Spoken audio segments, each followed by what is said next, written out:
लोकशाहीच्या उत्सवाचे सर्व टप्पे संपलेत आणि आता प्रतीक्षा आहे ती या लोकशाहीच्या उत्सवाच्या निकालाची। या निकालात नेमका कोणता उमेदवार विजयी होणार आणि कोण पराजित होणार याचीच प्रतीक्षा असताना सध्या निवडणुकीच्या निकालापूर्वी उमेदवाराचा दिवस कसा जातो आणि उमेदवार नेमका काय करतो, एकीकडे धाकधूक तर आहेच, पण अशात उमेदवार नेमका या दिवशी काय करतो आपण ते समजून घेऊ। आपल्यासोबत महाविकास आघाडीचे उमेदवार अमर काळे आहेत, आपण त्यांच्याकडून समजून घेऊ।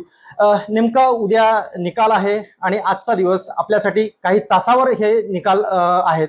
काय सांगाल, आपली काय प्रतीक्षा, काय विश्वास? नाही, उद्या निकालाची उत्सुकता तर आहेच, परंतु धाकधूक जे आपण बोलले ते धाकधूक बिलकुलच नाही आहे। विजयाबद्दल आश्वस्त आहे आणि रुटीन दिवस आहे। लग्न अटेंड करणं, काही अजून काही कार्यक्रम आहे हे सर्व करणं आणि संध्याकाळी आता मग मतमोजणीला जे प्रतिनिधी जाणार आहे त्यांचं ट्रेनिंग वगैरे हे सर्व जो एक रुटीन कार्यक्रमाचा आहे। आणि निश्चितच उद्या जो येणारा दिवस आहे तो माझ्यासाठी अतिशय मोठा दिवस राहील असा मला विश्वास आहे। आपल्याला भेटायला बरेच लोक आलेत आणि विशेषतः आश्वस्त करायला सुद्धा कार्यकर्ता असेल किंवा पदाधिकारी असतील, काय लोकांच्या प्रतिक्रिया आणि काय आपला विश्वास? आता एक्झिट पोल आल्यानंतर अनेक लोकांचे कॉल्स मला आले आणि त्यांचं म्हणणं असं होतं की एक्झिट पोल काही जरी सांगत असेल तरी आमच्या गावातली परिस्थिती आम्हाला माहीत आहे, आमच्या तालुक्यातली परिस्थिती आम्हाला माहीत आहे, त्यामुळे तुम्ही या एक्झिट पोलने कुठेही विचलित होऊ नका हे सांगण्याकरता अनेक कार्यकर्त्यांचे मला फोन आले आणि तेच मला सांगत होते किंवा तुम्ही बिलकुल चिंता करू नका, विजय आपला 100% आहे। एक्झिट पोल काही असू द्या, पण तो 4 तारखेचा दिवस आपला आहे। 6 विधानसभा क्षेत्रामध्ये आपण फिरलात, अक्षरशः प्रचार सभांच्या रॅलीज किंवा ज्या आहेत त्याच्यामध्ये तुम्ही होता।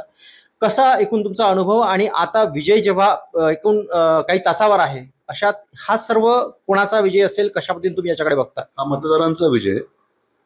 मतदारांचा विजय आणि 6 विधानसभामध्ये फिरलो होतो तर आपल्याला माहीत असेल की 2019मध्ये वरुड, मुळशी आणि हिंगणघाट, वरुड मुळशी जवळपास 50-55 हजार मतांनी मायनस होतं 19मध्ये आणि हिंगणघाटसुद्धा जवळपास अराउंड 40,000नी मायनस होतं।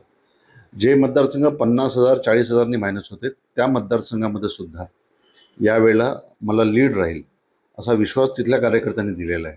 म्हणजे 50,000चा गड्डा भरून काढून लीड राहील असं त्यांनी सांगितलं आहे वरुड मुळशीमध्ये। हिंगणघाटमध्ये 40,000चा गड्डा भरून लीड राहील हे तिथल्या कार्यकर्त्यांनी सांगितलं आहे। त्यामुळं सर्वीकडं अतिशय चांगला प्रतिसाद मिळाला आहे 6 विधानसभा मतदारसंघामध्ये आणि एकही विधानसभेचा मतदारसंघ म्हणजे या वर्धा लोकसभेतले जे काही 6 विधानसभा मतदारसंघ आहे यापैकी एकाही मतदारसंघामध्ये मी मायनस राहणार नाही, प्रत्येक ठिकाणी आघाडी राहील, याबद्दल माझ्या मनात काही शंका नाही। पोलिंग एजंटला आपण काही सूचना दिल्या असतील, महाविकास आघाडीने ज्या ज्या ठिकाणी पोलिंग एजंट नियुक्त केलेत, काय तुम्ही सूचना आहेत? काय सूचना आता आज सायंकाळी आमचं जे काही मतमोजणी करता जे प्रतिनिधी जाणार आहेत त्यांचं ट्रेनिंग आज आम्ही सायंकाळी 5:30 वाजता वर्धेला घेतोय।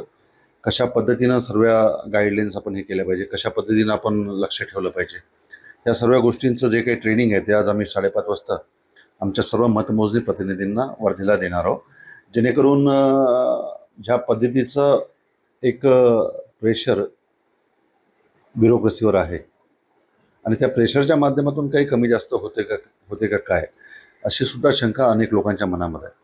त्यामुळे आपले सर्व लोक अलर्ट असले पाहिजे। याच्याकरता आमचा प्रत्येक मतमोजणी प्रतिनिधी हा अतिशय ट्रेन होऊन त्या ठिकाणी जाणार आहे आणि अतिशय दक्ष राहून तो आपली कामगिरी त्यानिमित्तानं तिथे बजावणार आहे। एक्झिट पोलवर किती विश्वास? 1%ही नाही, 1%ही नाही। कारण की 1-2 एक्झिट पोलने जरी म्हटलं असतं की बाबा इथे राष्ट्रवादी काँग्रेस पक्षाचा विजय होऊ शकतो तर थोडं समजू शकलो असतो, परंतु जितके एक्झिट पोल आले प्रत्येक एक्झिट पोलने या ठिकाणी भारतीय जनता पक्षाचा विजय वर्धेमध्ये होईल असं सांगितलं आहे।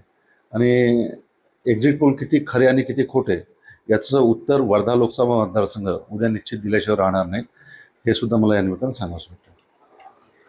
विजयाचा विश्वास जो आहे हा अमर काळे यांनी निश्चित जाहीर केला, व्यक्त केला। अशात एक्झिट पोलवर मात्र विश्वास नाही असंही त्यांनी बोलून दाखवलंय। एकनाथ चौधरी, एबीपी माझा, वर्धा। एबीपी माझा, उघडा डोळे बघा नीट।